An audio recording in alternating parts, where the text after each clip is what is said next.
Obrigados. Before we bring Jason up, I'm Steve Brown, and I am the lead consultant from BigCon Consulting. I've been hired to transform Scrum Day Portugal. We know we need to innovate, we know we need to transform, and we can't learn about new things by doing it in the same way that we always do. So I'm going to transform this conference and break you into 3 sections. Section number 1, section number 2, and section number 3. So the people in the middle in section number 2, I need you to stand up.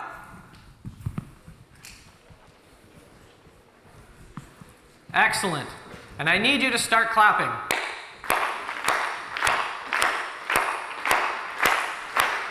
Keep going, keep going.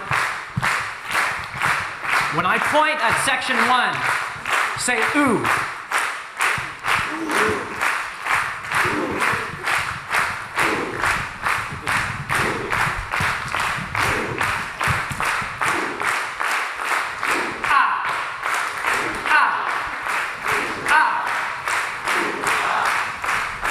Keep going, keep going.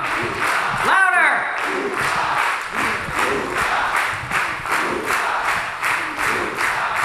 3, 2, 1, done. Brigados.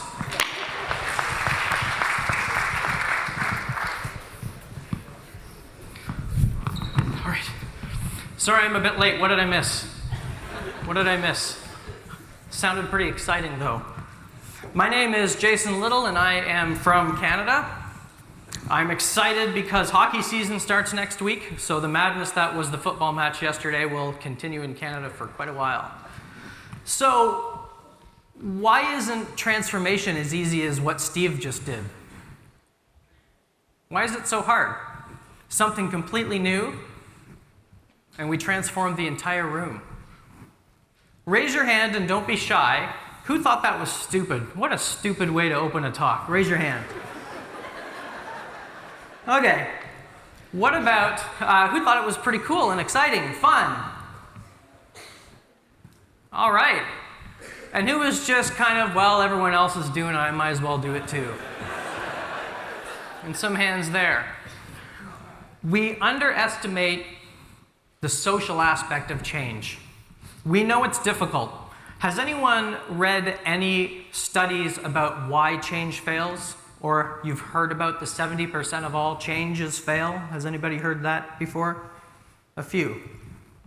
So there's research going back to the mid-90s, starting with John Cotter, who says 70% of changes fail. There's been multiple studies from multiple change consultancies and research agencies over the last couple of decades that come to the same conclusion.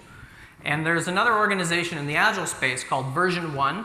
They're based in the US, and for the last decade, they've been doing surveys around why organizations are choosing Agile, why they're struggling with it, what practices they're using, et cetera, et cetera.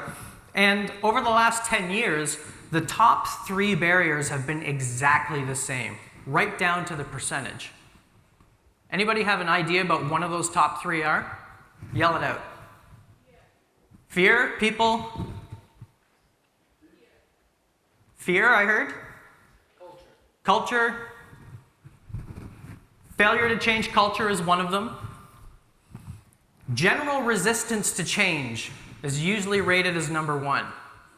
And for me, that's basically like saying, well, it didn't work, but it's all y'all's fault. To take a phrase from the Deep South where this company's based. So, general resistance to change, what is that? What does that actually mean, and how is it helpful for us to figure out how do we get past where we're at right now? And what alternatives do we have?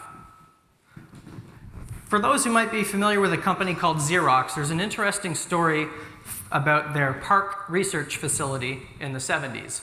And arguably, Xerox made the laptop economically viable. They invented the computer mouse, along with a whole bunch of other technology that they never took to market, and other organizations capitalized on that. So in the words of John Seeley Brown, who was the director of innovation there, they had it all. They had the great space. They had the best and the brightest thinkers. They had money. They had freedom. They had everything they could possibly do in order to succeed, but it didn't work. They had the right processes. They had the right everything. And in his words, he said, Well, let me ask you this. What do you think was the reason why it didn't work? Why didn't those products come to market? What was the problem? Any ideas? There was, sorry?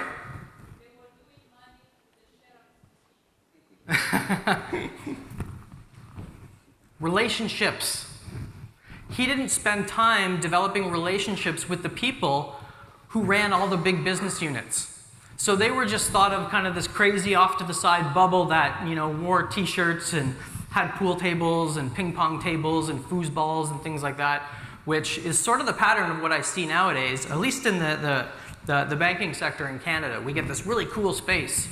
We transplant people out of their culture and their environment because they'll never innovate there. We put them over here and we say, here you go. Here's your cafeteria with food, and here's your bowling alley, and here's your foosball table, and oh, look at those innovative people. They're doing all this cool stuff. Look at how awesome that culture is. So I went to visit one of these organizations when they had a whole bunch of retail investors visiting their really cool, innovative space that day. And the vibe there was, don't use the bowling alley. You can't go in the cafeteria. All the important investors and executives are there. Just stay in your desks.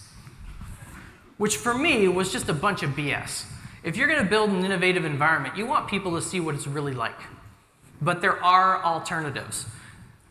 We start to leverage the way that our relationships work in our organizations, because it doesn't matter if it's agile transformation or if you're an activist, if you want to change something in the city you live, all change follows the exact same pattern no matter what you think a nice process diagram might make it look like. At some point, somebody is either unwilling to live with the status quo anymore, or they're highly motivated to change it, and they take action. That action might be hire a consultant, do a training course, do a lunch and learn, go visit another organization and see how they're working because you want to model your practices after them. And you push, and you push, and you push as that person who's called the first mover. So whoever in the middle stood up first, that's the first mover. That's the first person who just jumped up and went, I'm going to do this. And the people in the middle who said, well, I guess it was kind of cool, I just went along because everybody else did, that's exactly how it's going to happen. They're going to see their peers doing this agile change or trying something new, and that is going to make it okay for everybody else to do it. And it sounds fluffy, and it sounds corny, and it doesn't sound structured enough, and we have to have the best process and all that stuff, but like it or not, that's the way it's going to happen. All of these stories up here start with a leader. Agile started in 2001. What do you think companies that were successful did before 2001? Did business just start in 2001? No. Because good leadership practices are good leadership practices no matter how you look at it. So who is a C-level leader or VP leader here today? Anyone? One. Where are they? What are they doing? They're not coming to events like this. They have real problems to worry about. One large bank I worked with, on the day I went to go visit them, they were named in the Panama Papers scandal. Anybody remember the Panama Papers scandal? Yeah, these guys have severe, complex problems to deal with. They don't care if your teams are doing Scrum or doing Kanban. But they will lead in a different way. Remember where I mentioned that we stick people over here in the corner to get them to innovate? The VP at TELUS Digital, Telecom, one of the big three back in Canada, was going down the same path. So we invited him to speak at a conference that I organized, and he brought a picture of their lease. Said we had a lease ready for another building where we're going to move all of our people outside into a new building so they can go ahead and innovate. Before he actually pulled the trigger on that, he said, well, you know what? If we're nowhere near the building and we're innovating, how's everybody going to know what we're up to? How am I going to get support from my peers to spread this throughout the organization? He built the digital organization by going to the sides of the desk and saying, hey, can you work on this project with me? Because IT is too slow. Well, he never said IT is too slow because that wouldn't go over very well. Okay, cool, I have one person helping me out. Now, can you come and help me out? Can you help me out? Can you help me out? And he started with 10 people. And now instead of taking that lease and going to the building, he built, well, it didn't really build, it was already there. He just took over a conference room that was right beside the executive's video conferencing room. So every time they would come down to do their weekly video conference face-to-face, they would look over and, hey, what's going on in there? And they would pop their head in. He said it took him 3 or 4 years to convince his peers that going digital was not just building a website. We're a telecom now. We compete with Apple, we compete with Google, a completely different approach. But worked on the relationships, made sure that the innovation was visible. Some people thought it was crazy, just like the first people who thought it was dumb, starting off the way I started off. And a lot of people came along. So we started inviting people from other pockets of the organization that were in different buildings. Hey, come down here and see what these digital guys are doing. And they couldn't believe that in the exact same company, this group was doing what they were doing. Social change had nothing to do with the process they were following.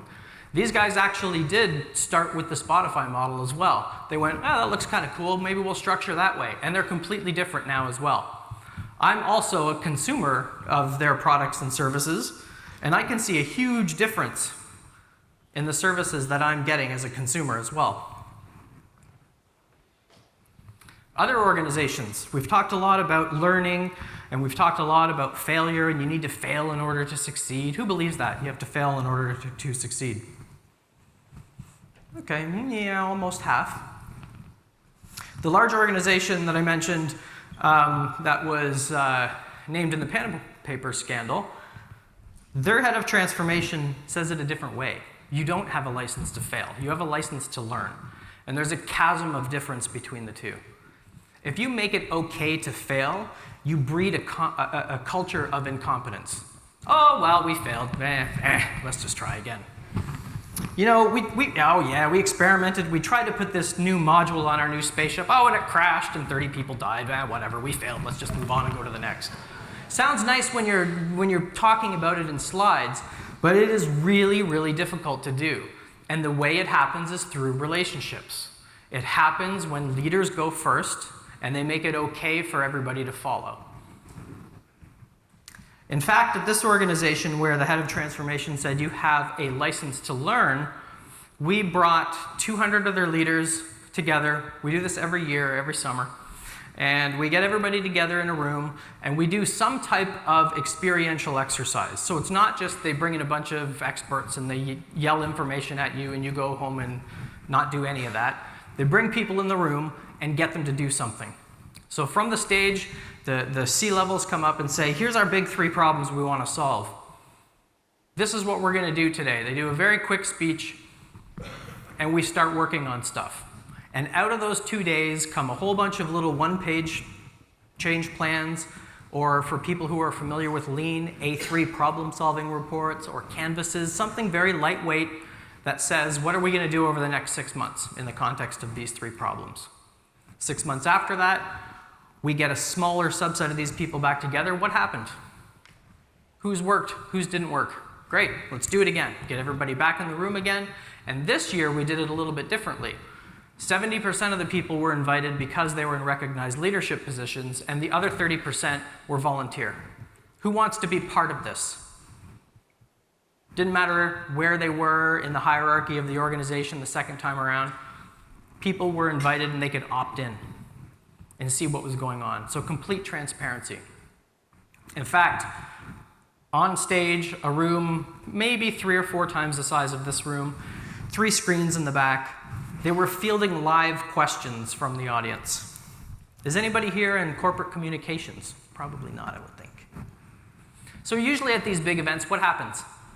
The corporate comms person massages the questions and makes them friendly for the executives and says, now, how are we going to innovate and be more blah, blah, blah, stuff that doesn't matter?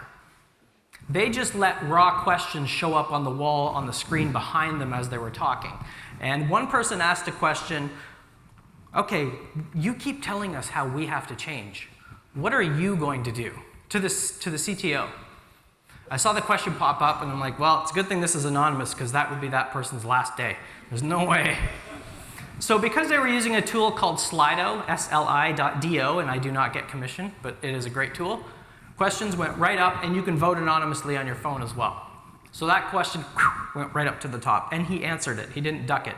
He said, well, Some of the things, I'm not good at not asking for big plans and being too formal and too structured and too rigid. Those are some of the things that I need to work on. That's leadership, that's transparency, that's being honest. This year, that question was last year. This year it was, we have 7 layers of management. What are you doing about it? So what CEO is going to talk about a reorg publicly that's being recorded? He did. Yes, we do. And we're getting rid of some of those. We don't know how. We think it's going to take about a year, probably a little bit more. But we can't operate this way, and we have to make some hard decisions about how we're going to restructure things. But in a year, maybe a year and a half, we will not have 7 layers of management. Who says that? If you're interested in the mantra behind how they're approaching the transformation, they're using a process called Theory U from Otto Scharma. And it's shaped like a U, and the very short version is you have to go down the side of the U, strip away all the noise, have all the important, deep conversations, and rebuild your culture up the other side of the U. So it looks nice on a slide, and it looks really nice when you say, oh, we're going to be authentic with our communication. We're going to dive into what's important for people. But what do you actually do? The CEO hosts regular roundtables, runs them lean coffee style, so invites 50 people at a time and says, tell me what's going on. What's not working in your department? And when he knows people are holding back, he pushes them. No, you're lying. That's BS. Give me the real story. They're really stripping away all the noise, and they're not using a process model to do it. It's relationships. It's how social change happens in organizations. Who's heard of the car company Ford? Anybody? They're rather popular in North America. Alan Mulally is famous for how he builds relationships. When he turned around Ford, they were the only automaker that didn't need the bailout. He arguably turned the organization around by implementing a weekly stand-up with the leads from everywhere, in every division. You can check that with MIT Sloan. He has a key skill called relatability. He goes down to the shop floor, well, he's not with Ford anymore, but at the time, goes down to the shop floor, sees what's happening, talks to people, looks around, management by walking around. But it is relationship building. It's not just sitting in an office somewhere, drawing diagrams about what our best process will look like and then unleashing it on people only for them to go, dude, no, that's totally not going to work. We don't work that way at all. Relatability, relationship building. So how crazy does that sound so far? It's about relationships. Sounds crazy? That's people and interactions. Exactly. Doesn't matter if you use Safe, Less, Scrum, Kanban, Crystal, XP, any of those Agile methods, you still have to talk to people.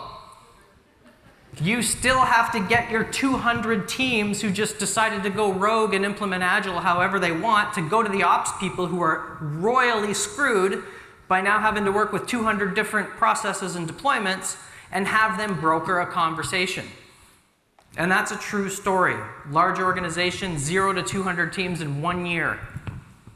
So they took it to the extreme. And where I mentioned how all change follows a social change pattern, there's 4 major steps. Emergence, that's where somebody is unwilling to live with the status quo anymore and they take action.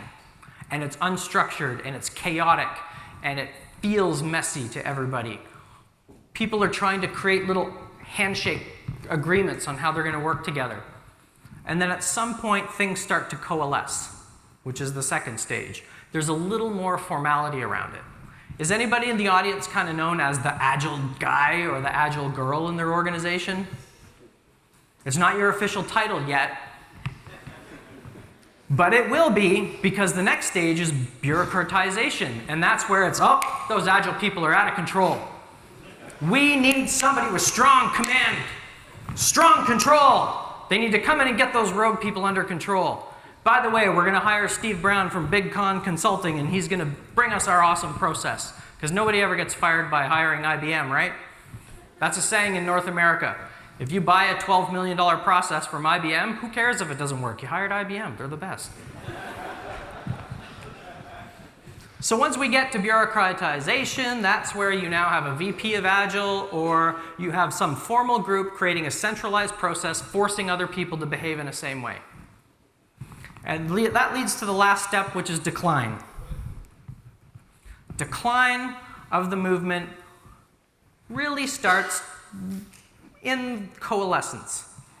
Your existing culture starts to dictate what path you're going to go down.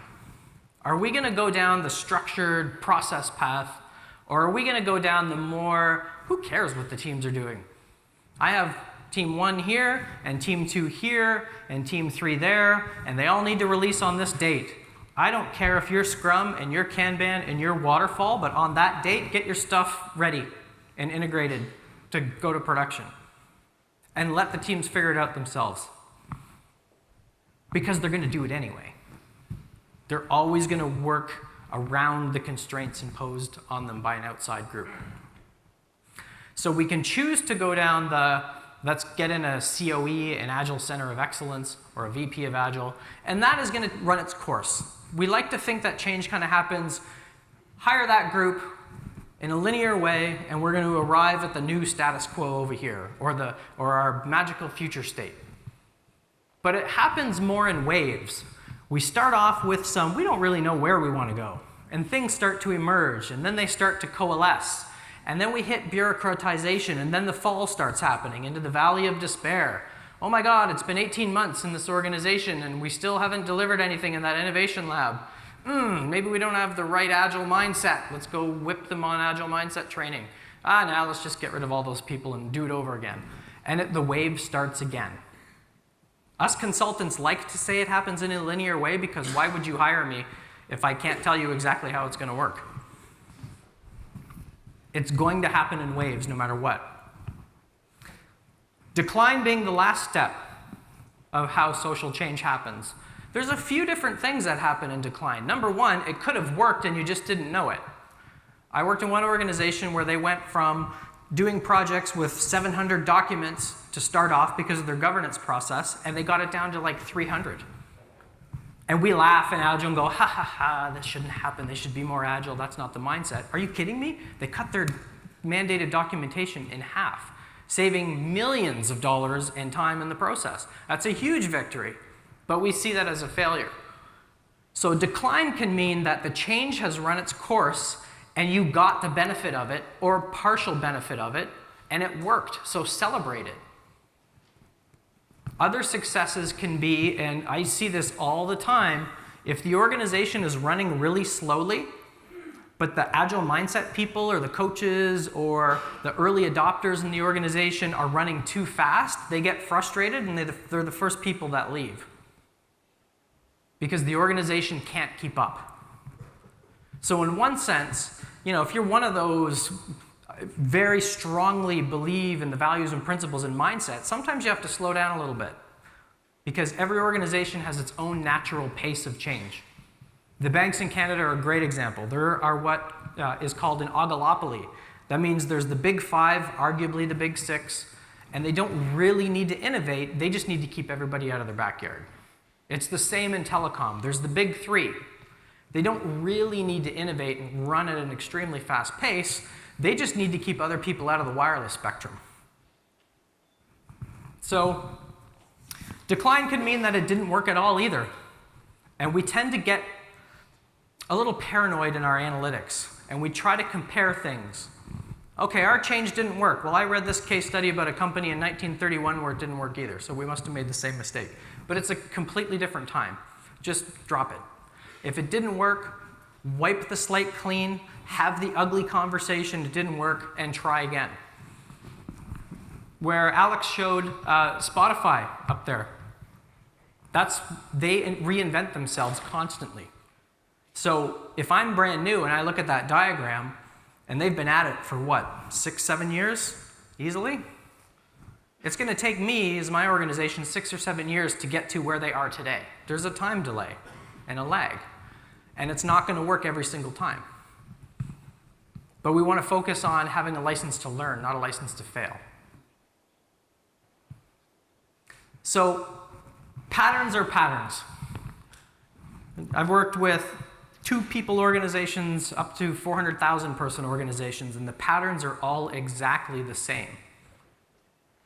They rely on the relationships that people on the teams have. They rely on people like Bob over there, who's worked in the organization for 10 years and he's worked in 13 different departments and he knows everybody. So he'll just go, oh, I'm going to take Lisa out for coffee, and she'll help us get the log files for that back-end mainframe system. And then we can figure out what's going on for that production problem, instead of waiting for the 5-day delay when you add a ticket into the ticketing system. There's the formal hierarchy, I think, which everyone knows. That's the little boxes with all the lines between them and things like this. And then there's what reality actually is and how things work. And they work through relationships. They always have and they always will. In society, in our organizations, it's the same. Mainstream business has been around since what, the early 1900s? We've got over a century of process models, right back to Plan, Do, Check, Act. Look at what Henry Ford was doing in the 20s, cutting holes in the bottom, in the floors of his manufacturing plants to drop cars through to make it more efficient. It's been going on forever. It didn't just start in 2001 when those values and principles came out. And it all comes back to the same thing that I keep saying, that some people are like, will this guy get off stage? I get it already, and it's dumb. We're going to go get less or safe. Good, go do that. It's relationships. It's connecting people in organizations.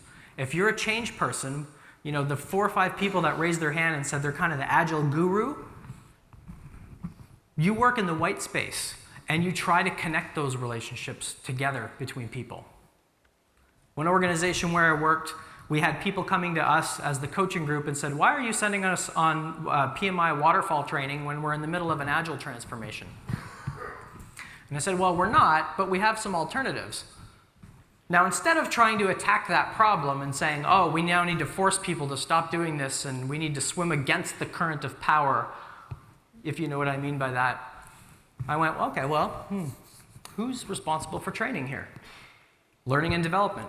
Cool. Do you know anybody in learning and development? Yeah, I know Patty.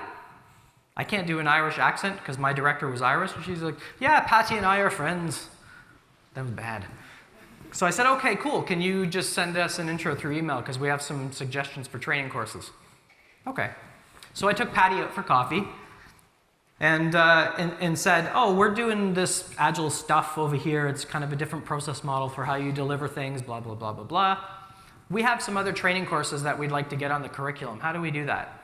She said, send me all the information, which is another bad Irish accent. And I'll add that stuff. And I said, okay, cool. So if people register for like the waterfall stuff, can you just say there's an alternative? Yeah, we can build that into our learning management system, blah, blah, blah, blah, blah. Swim with the current. Work in the white space. Establish those relationships, because that connection to Patty led to a connection to HR. And then HR one day emailed me out of the blue. I'm on the bottom of the org chart, by the way. Way down at the bottom. And HR emails me and said, oh, I heard there's this Management 3.0 thing that is like Agile management stuff. And we've had people asking, what is that?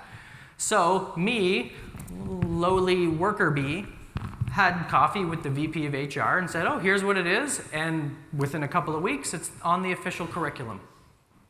I'm not doing anything. I'm building relationships, and I'm connecting people through the white space of work. That led to a whole bunch of stuff. Support contacted us. The business side contacted us. The organizational change people contacted us. The internal coaching groups. Everybody was, oh, we heard you can help us with blah. And I basically became, you know, the telephone switchboard. Oh, yeah, go over here and talk to this person. Oh, go over here and do this. All from relationships. Whoever has the power and the influence and the authority in the organization, whether or not they support the change, whether or not they support the change is irrelevant. All of the change happens through the organic networks. It happens through relationships. It happens when people get connected together. And it's going to spread virally. And when it doesn't, then maybe we're just the outlier. Thank you.